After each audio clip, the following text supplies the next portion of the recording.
Welcome to our stair climber. Her name is Jas, because if you're not first, you're jazzed. Jenna, Ava, Sophie, Taylor, stair climber.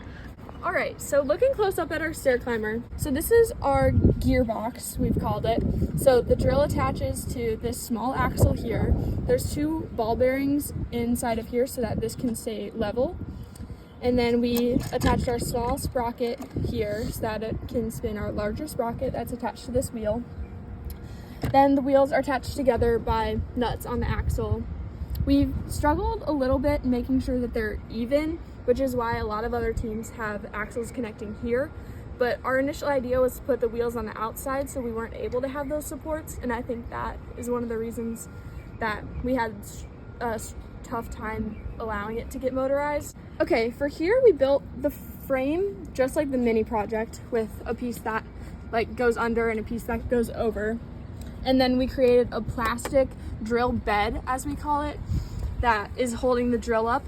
And we secured it with zip ties on each of the corners so that it wouldn't move anywhere.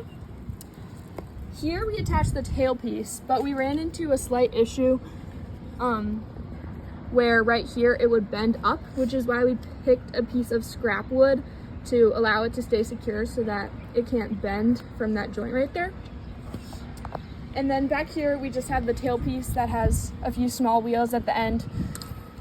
Just spins easily, just to be dragged behind.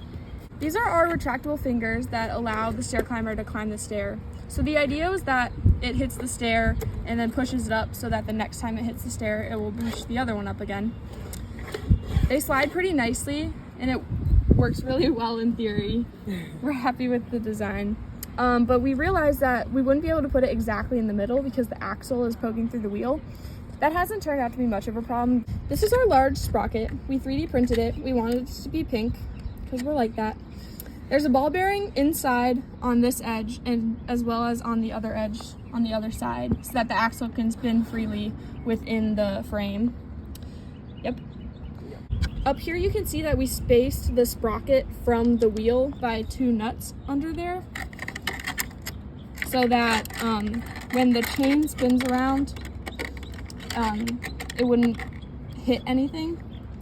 Especially this screw we had to worry about so that this screw wasn't poking out too much that it would hit the chain when it was over here.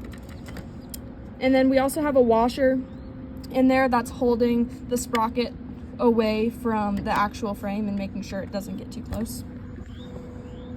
I flipped around this piece because this was going to be right here and it was way too close to the socket here.